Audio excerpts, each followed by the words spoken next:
Bonjour à tous, ici Anne d'Imaya Coaching et vous regardez la série Ma petite recette du bonheur. Aujourd'hui, nous allons voir comment s'accepter tel qu'on est.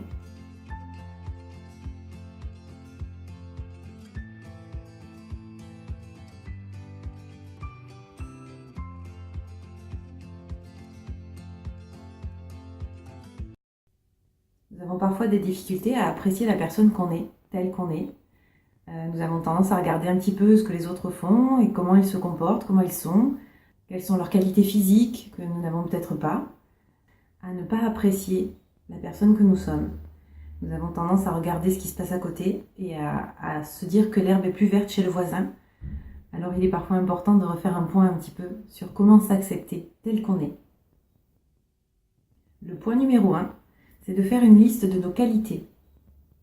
Nous avons tous des qualités, nous avons tous des atouts. Et il est bon de pouvoir focaliser sur ces atouts, de pouvoir les mettre en avant. Vous pouvez être une personne qui a une bonne mémoire et vous appuyez sur cette qualité. Vous pouvez être quelqu'un qui est à l'écoute des autres. Vous pouvez être une personne qui a des aptitudes sportives ou au contraire des aptitudes intellectuelles. Vous pouvez avoir les deux d'ailleurs. Peu importe vos qualités, vous avez des qualités. Tout le monde en a. Donc déjà, commencez par vous focaliser sur vos qualités. Listez-les et appuyez-vous sur ces qualités pour commencer à voir la personne merveilleuse que vous êtes.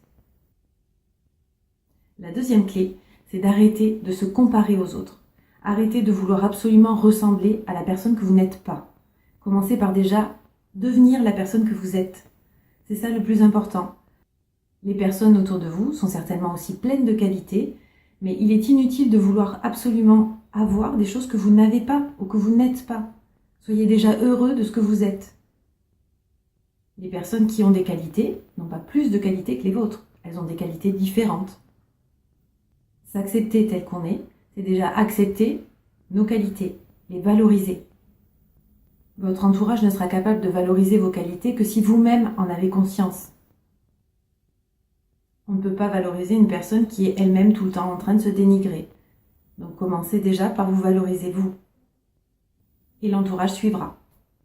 La troisième clé, c'est de remercier son corps. On a parfois des petits conflits avec notre corps, on n'aime pas nos rondeurs, on le trouve trop mou, il y a des choses qui ne nous conviennent pas. Notre corps, c'est ce qui véhicule notre âme. Il travaille de concert avec notre âme, avec notre conscience, avec notre mental. Il est là pour nous porter au quotidien. Et il fait tout ce qu'il peut pour être vaillant et pour nous permettre d'avancer dans les directions qu'on a choisi de prendre. Donc il est important de le remercier, de le valoriser. Il est important également de s'en occuper. Ne dénigrez pas votre corps. Votre corps est là pour vous aider. Si parfois il n'arrive pas à vous donner les résultats que vous souhaitez, alors c'est à vous de lui donner un petit coup de pouce aussi pour l'exercer de façon à ce qu'il puisse, à l'avenir, vous donner les résultats que vous souhaitez. Pensez à prendre du recul de temps en temps et ayez de la gratitude pour votre corps. Il est là pour vous, soyez là aussi pour lui. Apportez-lui une alimentation saine, permettez-lui de se reposer quand il en a besoin et il sera là pour vous longtemps. Être bien dans son corps, se connaître, c'est aussi une façon de s'accepter tel qu'on est.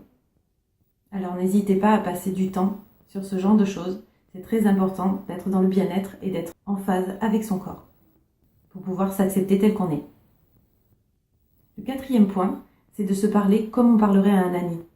Souvent, on a tendance à être un petit peu dans l'autoflagellation, pas très indulgent avec nous-mêmes. On est beaucoup plus indulgent avec un ami qui viendrait nous voir en disant qu'il n'est pas bien, qu'il a besoin de soutien, qu'il a besoin d'écoute.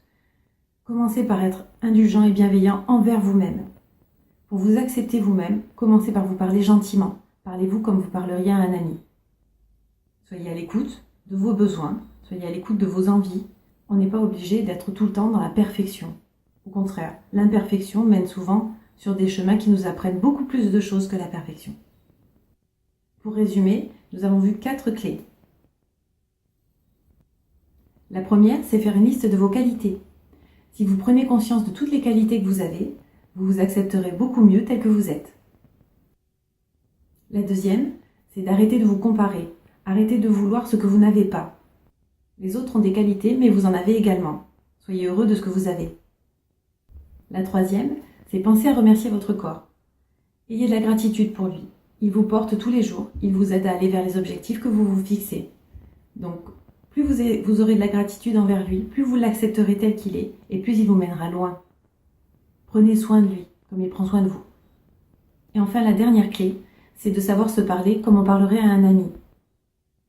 Quand vous n'êtes pas content de vous, quand vous ne vous aimez plus, quand vous avez des difficultés avec votre physique ou avec des choses que vous n'arrivez pas à faire, prenez un petit peu de recul et soyez bienveillant envers vous-même.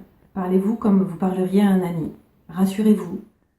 Donnez-vous de la motivation, donnez-vous de l'affection et vous verrez que vous vous accepterez beaucoup mieux tel que vous êtes. C'est maintenant la fin de cette vidéo. Je vous remercie de l'avoir suivie. J'espère qu'elle vous aura servi. Si c'est le cas, n'hésitez pas à la partager à d'autres, à me poser des questions, à liker, à vous abonner à la chaîne. Je vous dis à bientôt pour une nouvelle vidéo de ma petite recette du bonheur. En attendant, acceptez-vous tel que vous êtes. Vous êtes parfait tel que vous êtes. Au revoir.